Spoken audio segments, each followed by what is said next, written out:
Hello dear students, आप सभी का मेरे चैनल पर हार्दिक स्वागत है। जैसा कि आप लोग जान रहे हैं कि 50 नंबरों के लिए 10वीं कक्षा के 50 नंबर के लिए हम लोग सीरीज चला रहे हैं और 50 नंबर सुनिश्चित करना है। तो उसके लिए 3 चैप्टर ख़त्म हो गया और चौथा चैप्टर अभी चल रहा है, बहुपद। तो बहुपद में हम लोग कल के क्लास में बेसिक्स को क्लियर कर चुके हैं। यदि आप बेसिक्स का क्लास नहीं देखे हैं तो पिछले वीडियो में जा करके बेसिक्स को क्लियर कर लें। और उसके आगे हम लोग ऑब्जेक्टिव आज डील करेंगे और ऑब्जेक्टिव को हम लोग एकदम लो लेवल से लेकर के हाई लेवल तक बनाएंगे। तो लो लेवल से शुरू करते हैं। लो लेवल के क्वेश्चंस में आप देखेंगे कि क्वेश्चन देख करके भी कंफ्यूजन होना शुरू हो जाता है कि आखिरकार इसका आंसर क्या होगा। तो चलिए हम समय बर्बाद नहीं करते हुए 1 नंबर क्वेश्चन पे चलते हैं। एक घात वाले बहुपद को क्या कहते हैं?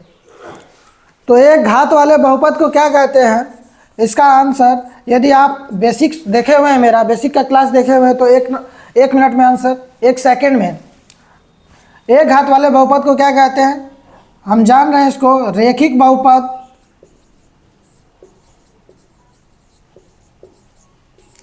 या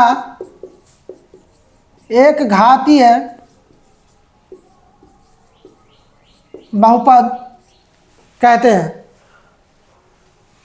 इसका जो उदाहरण है वो पिछले वीडियो में बताया गया है कि एक घात वाले हम यहाँ लिख भी देते हैं, जैसे x + 1, x - 1, इन सभी ये सभी जो है एक घात वाले बहुपद है, क्योंकि इसका जो चर का पावर है 1 है। क्लियर? और क्वेश्चन नंबर 2, 2 घात वाले बहुपद को क्या कहते हैं? तो कभी कभी ऐसा होता है कि ऐसे इस टाइप के क्वेश्चन को पढ़ते हुए ही जो है कन्फ्यूजन आ जाता है कि आखिरकार 2 घात वाला बहुपद क्या कहलाता है, लेकिन आंसर हमारे सामने ही रहता है।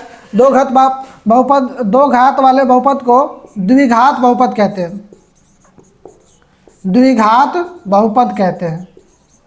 तो कुछ इसके एग्जाम्पल को देख लेते हैं, जैसे 2x² + 2x + 4।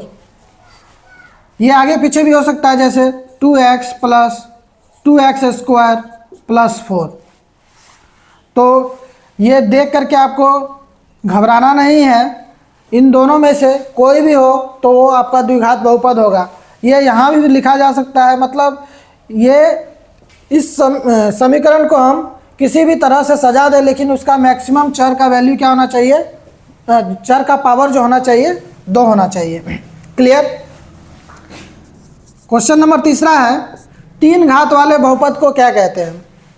तो त्रिघात बहुपद कहते हैं। 3 घात वाले को त्रिघात बहुपद कहते हैं। तो इसके कुछ एग्जांपल्स को देख लेते हैं। 3x³ + 2x² + 2x + 5। तो इसमें चर का मैक्सिमम पावर 3 होगा त्रिघात बहुपद में, और इसको हम अल्टरनेट से भी लिखा हुआ आ सकता है, अल्टरनेट से भी सजा सकते हैं, जैसे 2x² + 3x³ + 5 + 2x। तो ये भी क्या होगा, त्रिघात बहुपद ही होगा। चलते हैं क्वेश्चन नंबर 4 पर। रेखिक बहुपद का शून्य कितना होता है? तो रेखिक बहुपद आप जान रहे हैं, यहाँ जो है मैंने 1 नंबर क्वेश्चन में आपको बताया है रेखिक बहुपद के कुछ एग्जाम्पल्स को। तो आप रेखिक बहुपद को देख रहे हैं कि उसका जो है चर का x + 1, तो इसमें आप देखेंगे चर का पावर कितना है, 1 है। तो हमसे चर का पावर 1 है, और इसको यदि हम सॉल्व करते हैं तो इसको हम x + 1 = 0 कर लेते हैं। तो यहाँ देखेंगे x = -1 हो जाएगा, x = -1 हो जाएगा।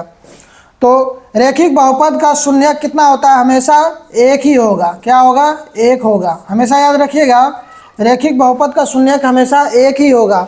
ये x का वैल्यू हमेशा, क्योंकि यहाँ जो है चर का पावर 1 है और उसके साथ एक कांस्टेंट कुछ दिया रहेगा, तो हमेशा उस x का वैल्यू क्या निकलेगा? 1 ही निकलेगा। ये प्लस में हो सकता है और माइनस में भी हो सकता है। तो क्लियर हो गया होगा आपको क्वेश्चन नंबर 4।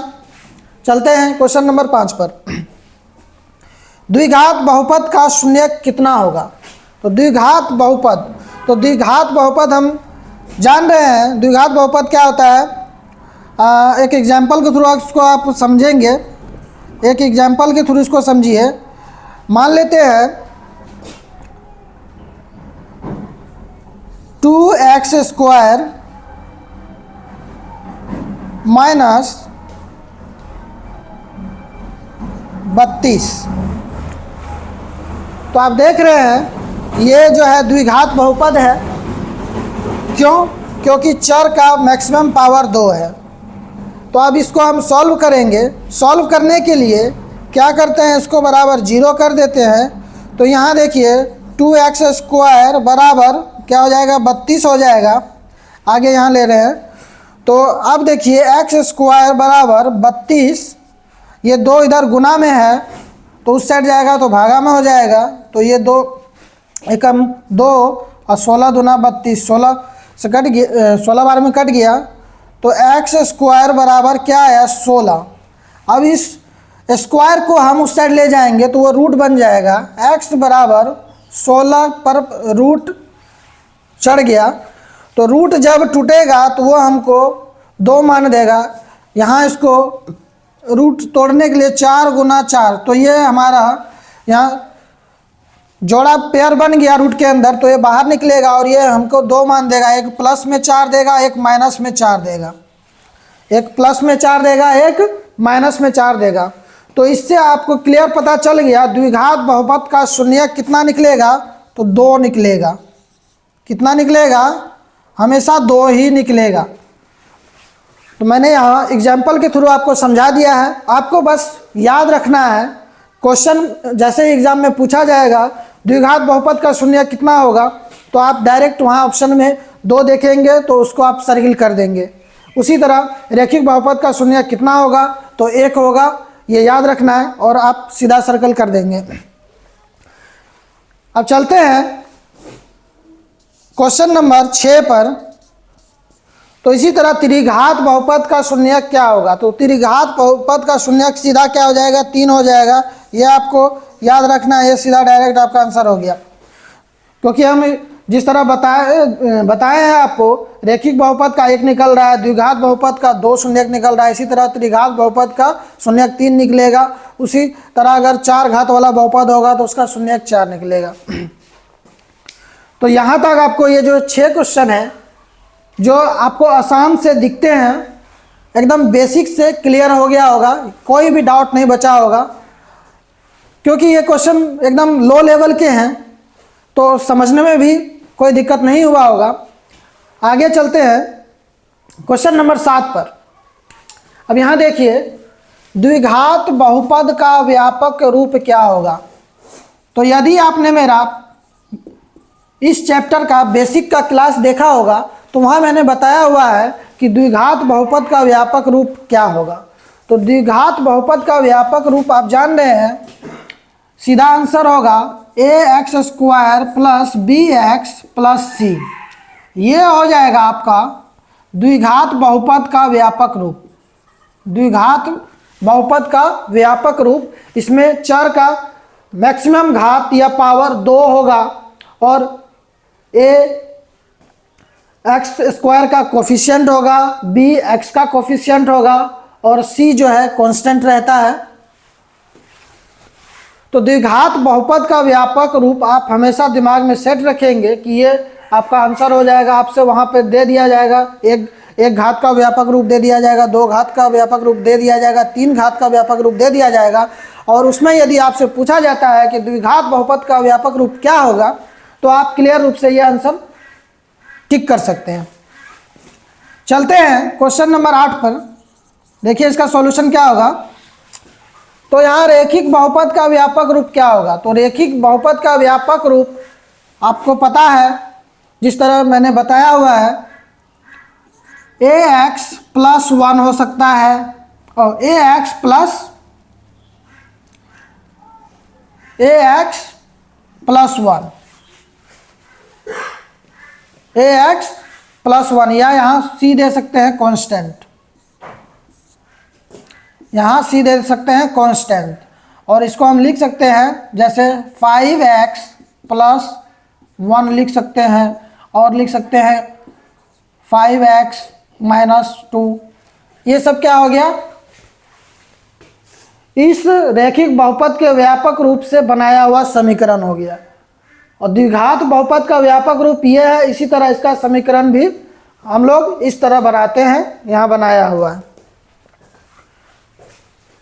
तो क्वेश्चन नंबर 9 पे चलते हैं। त्रिघात बहुपद, त्रिघात बहुपद का व्यापक रूप क्या होगा? तो कुछ नहीं, इसमें भी सेम कुछ नहीं करना है, बस अब 3 घात होना चाहिए इसमें। देखिए कैसे, ax cube plus bx cube bx square plus cx plus d plus d plus d। आप यहाँ क्या करेंगे, b लिख सकते हैं तो अच्छा रहेगा, लेकिन इसका हमेशा याद रखिएगा वैल्यू क्या होगा, कांस्टेंट होगा। यहाँ d का वैल्यू क्या होगा, कांस्टेंट होगा, मतलब क्या, अचर। यहाँ भी अचर, और यहाँ इस c का वैल्यू क्या होगा, इस c का वैल्यू भी क्या होगा, अचर होगा। चर और अचर के बारे में आपको बताया था मैंने, वेरिएबल और नॉन वेरिएबल। चर को बोलते हैं वेरिएबल और अचर को बोलते हैं नॉन वेरिएबल। तो यहाँ आप इसको मान लेते हैं, अगर तीनों व्यापक रूप आप जान रहे हैं, क्वेश्चन में अगर आपसे पूछ लिया जाए कि त्रिघात बहुपद का व्यापक रूप क्या होगा और ये ऑप्शन में दे दिया जाए, तो आप क्लियर रूप से इसको टिक कर लेंगे आंसर। तो ये अभी तक जितना समझाया हुआ है, मुझे आशा है आपको पूरा अच्छा तरह से समझ में आ रहा होगा। और अगर कुछ डाउट भी हो रहा है तो मेरी बातों को ध्यान से सुनेंगे तो आपका सारा डाउट क्लियर हो जाएगा। चलते हैं क्वेश्चन नंबर 10 पर। एक घातीय बहुपद का आलेख क्या होगा? तो पिछले क्लास में मैंने बताया हुआ है कि एक घातीय बहुपद का आलेख क्या होगा, सरल रेखा होगा। क्या होगा, सरल रेखा, या बोल सकते हैं सीधी रेखा। इनमें से जो भी आपका ऑप्शन में होगा आप उसको टिक कर सकते हैं आंसर के लिए। यहाँ मैं बता दूं, जैसे एक घातीय बोला ना, तो ठीक है, ये मान लेते हैं x माइनस 1, ये क्या है, एक घातीय बहुपद है। इसको हम बराबर 0 करते हैं तो x का वैल्यू 1 आ जाता है। और आप ये जान रहे हैं ये x और y, ये x और y है, तो मान लेते हैं एक वैल्यू है। यदि आप यहीं से यहाँ यदि 1 2 3 अगर डालते हैं और इस साइड भी अगर 1 2 3 डालते हैं तो ये क्या होगा, सीधा सीधा ही होगा। ये क्या होगा, सीधा होगा। अगर किसी भी डायरेक्शन में जाएगा तो इसका रेखा हमेशा सीधा होगा। इसलिए आप हमेशा याद रखिएगा कि ये किसी भी डायरेक्शन में एक घातीय बहुपद जाएगा तो सीधा ही जाएगा, इसलिए हम इसे सीधी रेखा या सरल रेखा बोलते हैं। अब चलते हैं द्विघात बहुपद का आलेख क्या होगा। तो द्विघात बहुपद का आलेख क्या होगा,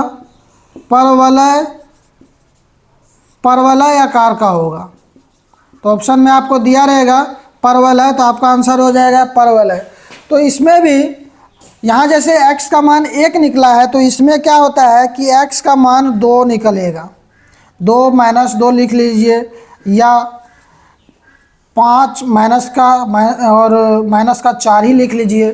तो इसमें क्या होगा कि x और y मान लेते हैं, इधर प्लस का होगा, एक साइड प्लस है एक साइड माइनस है, तो आपको दोनों साइड दिखाना होगा। इसीलिए इसका जो है कभी ये ऐसे बन जाता है कि दोनों साइड आए, तो कभी ये क्या करता है कि इस तरह से बन जाता है। तो ये जो आकृति बनती है तो उसी को परवलय कहते हैं। तो आपको हमेशा क्लियर रूप से ये याद रखना है कि द्विघात बहुपद का आलेख जो है वो परवलय आकार का बनेगा। क्लियर। चलते हैं क्वेश्चन नंबर 12 पर। बहुपद x प्लस 3 का शून्यक क्या होगा? तो इसका शून्यक निकालने के लिए कुछ नहीं करना है, इसका सॉल्यूशन आराम से हम इसको क्या करेंगे, x प्लस 3 अब बराबर कर देंगे 0 और x बराबर ये प्लस का 3 उधर जाएगा तो माइनस का 3 हो जाएगा और यही उसका क्या हो जाएगा, शून्यक हो जाएगा और ये क्या हुआ, आंसर हो गया। इस टाइप का क्वेश्चन को इसी तरह बनाना है। अब क्वेश्चन नंबर 13 पे चलते हैं। निम्नलिखित बहुपद में किसका शून्यक 5 होगा। अब यहाँ आपको 4 ऑप्शन दे देगा एग्जाम में और आपसे पूछ लिया जाएगा किसका शून्यक 5 होगा। और यहाँ एक चीज़ मैं आपको और क्लियर करना चाहूँगा, आप देख रहे हैं कि सभी जो है जितने भी ऑप्शन 4 ऑप्शन जो दिए हुए हैं वो सभी क्या है, रेखिक बहुपद का समीकरण है, इसीलिए उसका शून्यक क्या जानते हैं हम, 1 होगा। तो यहाँ इसीलिए इसका एक शून्यक दिया हुआ है 5 और आपको बताना है इन चारों ऑप्शन में से किसका शून्यक 5 होगा। तो आप सॉल्व कर सकते हैं, इसको सॉल्व करते हैं जैसे, तो x + 5, तो x बराबर उधर जाएगा प्लस का तो इधर माइनस आ गया, -5 आ रहा है। तो इसको भी सॉल्व करेंगे नहीं आएगा। यहाँ हम देख रहे हैं x - 5 बराबर 0 करते हैं तो x बराबर ये 5 हो जाएगा, ये प्लस माइनस का 5 उस साइड जाएगा तो प्लस का 5 हो जाएगा। तो ये जो है ऑप्शन नंबर सी, ये हमारा क्या होगा, बिल्कुल सही आंसर हो जाएगा। तो अब यहाँ तक जो अभी तक मैंने ये 13 क्वेश्चन आपको डील करवाए हैं, यहाँ तक आपको बिल्कुल ही आसानी से समझ में आ गया होगा। पॉज करो। हाँ, तो आगे चलते हैं नेक्स्ट क्वेश्चन पर। नेक्स्ट क्वेश्चन है क्वेश्चन नंबर 14। ये देखिए इसका सॉल्यूशन। द्विघात बहुपद 3x² - 12 का शून्यक निकालें। तो इसका शून्यक निकालने के लिए हमें क्या करना होगा, 3x² - 12 बराबर 0 करेंगे। उसके बाद 3x² ये प्लस माइनस का 12 इस साइड आएगा तो प्लस का 12 हो जाएगा। नेक्स्ट जो है, ये जो 3 है इस साइड गुना में है तो उस साइड जाएगा तो भाग में हो जाएगा। तो भाग करेंगे 3 से, तो 3 एकम 3, 3 चौके 12, तो यहाँ 4 आ गया। अब ये जो पावर है, पावर को हम उस साइड ले जाएंगे तो वो रूट में चेंज हो जाएगा। तो 4 पे पावर 4 अंदर हो जाएगा रूट, और इसको हम लिख सकते हैं 2 × 2। तो यहाँ पेयर बन गया। तो पेयर बनने के बाद क्या होता है कि रूट से बाहर निकल आता है, तो इसका मान हम प्लस का 2 और माइनस का 2 ले सकते हैं। तो ये क्या हुआ, द्विघात बहुपद का शून्यक निकल आया। x का वैल्यू 2 निकल आया, जैसा कि पहले मैंने अभी बताया है कि द्विघात बहुपद का शून्यक हमेशा 2 निकलेगा। तो उसी तरह यहाँ 2 शून्यक निकल गया। चलते हैं नेक्स्ट क्वेश्चन पर।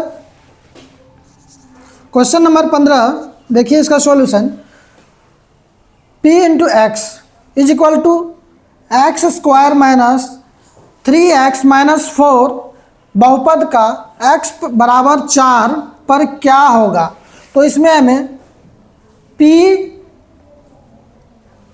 × x का मान निकालना है, जहां x बराबर हमें 4 दिया हुआ है। तो ज़्यादा कुछ करना नहीं है इस टाइप के क्वेश्चन में।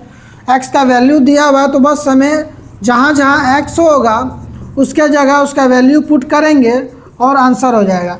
तो यहाँ हमें पूछा गया है p4 का मान पूछा गया है। तो p4 का मान निकालने के लिए x का वैल्यू दिया हुआ है 4, तो x के जगह हम 4 पुट करेंगे तो x का वैल्यू 4 का स्क्वायर -3 × 4 -4, तो 4 चौके 16, माइनस का यहाँ हो जाएगा 12, 4 तिया 12 और माइनस का 4। तो यहाँ देखें 4 तिया 12 और -4 और 16, तो ये 16 प्लस का है और इधर ये इन -12 और -4 को हम जोड़ेंगे तो माइनस का 16 हो जाएगा। इस तरह ये कट जाएगा आपस में और इसका आंसर क्या हो जाएगा, 0। p4 का आंसर क्या आया, आंसर आ गया 0। तो इस टाइप के क्वेश्चन को इस तरह आपको डील कर देना है। इस टाइप का क्वेश्चन देखिए 2024 में पूछा हुआ है। तो आगे नेक्स्ट क्वेश्चन पे चलते हैं। Question number 16 solution. बहुपद x पर power 5 plus x² plus 3x into x पर पावर 6 प्लस x पर पावर 5 प्लस x पर पावर 6 प्लस 1 का घात क्या होगा। 2024 में यह क्वेश्चन पूछा गया है।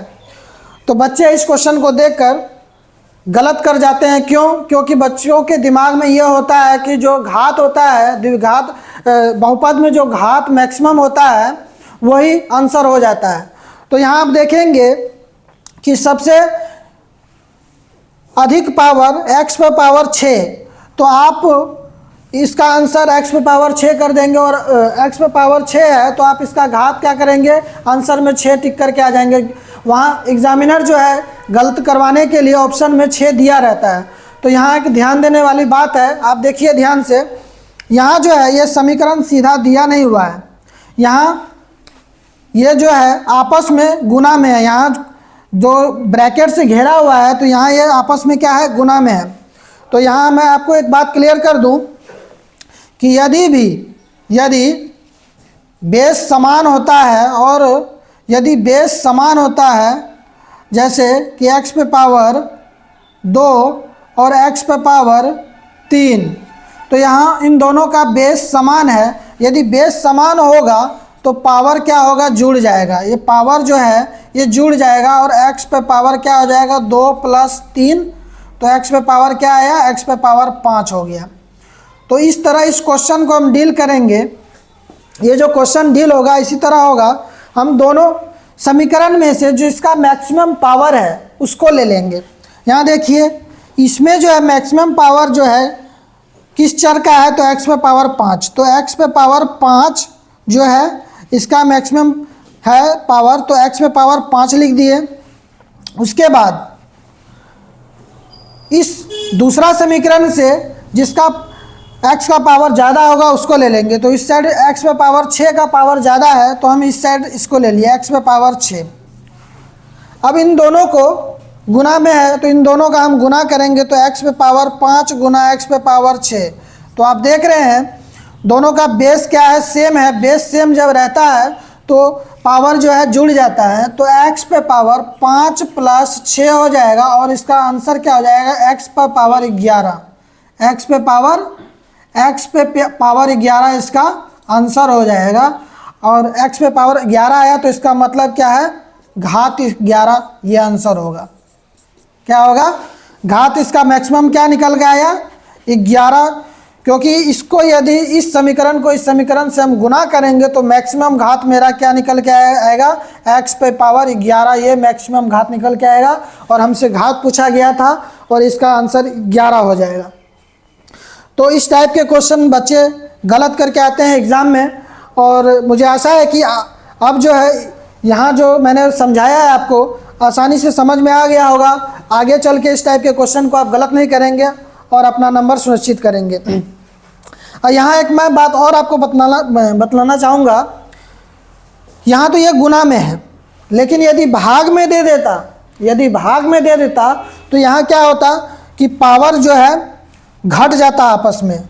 यहाँ आपको एक एग्जाम्पल यहाँ मैंने समझाया, दूसरा मैं यहाँ समझा रहा हूँ। यदि x पर पावर 5 भागा x पे पावर 3 होता तो इसमें क्या होता है, जब बेस समान होता है भाग वाले में तो इसमें क्या होता है कि पावर आपस में घट जाता है, तो x पर पावर क्या आ जाता, 2 आ जाता, और इसका घात क्या हो जाएगा, 2 हो जाएगा। तो ये जो है आपको समझाने के लिए है, आंसर इसका 11 होगा। क्लियर? चलते हैं क्वेश्चन नंबर 17 पे। निम्नलिखित में कौन बहुपद में नहीं है? तो बेसिक क्लास में मैंने थोड़ा सा ये आपको बतलाना भूल गया था कि बहुपद, ये तो बता दिया था कि बहुपद कहते किसे हैं, बहुपद कैसे बनेगा। लेकिन अब मैं यहाँ आपको थोड़ा सा क्लियर कर दूँ कि चर जो है, चर पर जो पावर है, यदि माइनस में हो, पहला ये हो गया, यदि चर पे पावर माइनस में हो, यदि चर रूट अंडर हो, यदि चर बटे में हो, और यदि चर पे पावर भिन्न में हो, इन सभी कंडीशन में यदि चर हो तो वो बहुपद नहीं होगा। तो अब आप जो है यहाँ 4 ऑप्शन जो दिए हुए हैं आप क्लियर कर सकते हैं कि इनमें से कौन सा बहुपद में नहीं है। तो ऑप्शन नंबर 1 देखते हैं। यहाँ देखिए 4 पे पावर 3 है, ठीक है, 4 पे पावर 2 है, ठीक है, यहाँ 4 पे पावर कुछ नहीं है, 1 है और 2 है, तो ये ठीक है, ये बहुपद में है।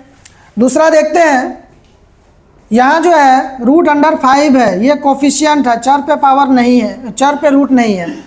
यहाँ भी जो है 3 अंडर रूट 2 ये कोफिशिएंट है, गुणांक में है, 4 पे 4 रूट अंडर नहीं है, तो ये भी क्या है, बहुपद में है। अब यहाँ देखिए ये 4 पे 4 का गुणांक 1 है, लेकिन यहाँ 4 क्या है, 4 क्या है, बटे में है।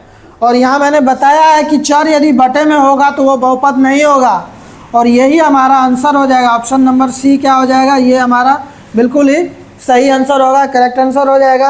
आप ऑप्शन डी को भी चेक कर सकते हैं। देखिए यहाँ ये जो है 3x² माइनस 4x और रूट अंडर 5, तो 4 यहाँ भी क्या है, इन चारों में से कुछ नहीं, इन चारों के फॉर्म में नहीं है, तो इसका मतलब है ये भी मेरा बहुपद है। तो ऑप्शन नंबर सी ये जो है बहुपद नहीं है। मुझे आशा है कि ये आपको आसानी से समझ में आ गया होगा। अब आपको बहुपद का फॉर्मेशन और जो बहुपद नहीं है उसके बारे में भी पता चल गया है कि आप इन चारों टर्म्स को याद रखेंगे तो आप क्लियर तुरंत कर लेंगे कि ये इन सभी समीकरण में से कौन सा जो है बहुपद नहीं है। क्लियर? चलते हैं क्वेश्चन नंबर 18 पे। क्वेश्चन नंबर 18 जो है इसका सॉल्यूशन देखिए, ये जो है मैंने द्विघात समीकरण में भी पढ़ाया है, सेम उसी तरह है।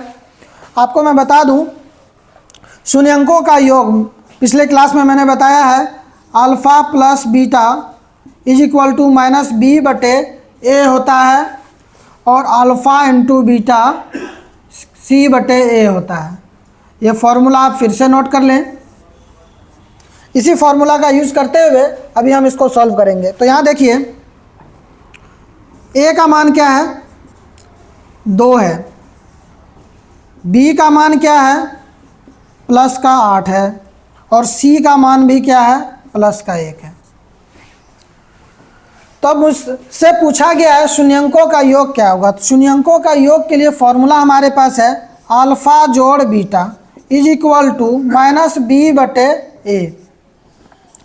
जहाँ शून्यंक जो है ये अल्फ़ा और बीटा है, तो शून्यंकों का योग माइनस बी बटे ए, तो बी का वैल्यू क्या है 8, माइनस 8 बटे में ए का वैल्यू क्या है 2, तो 2 एकम 2, 2 चौके 8, तो ये -4 हो गया इसका आंसर।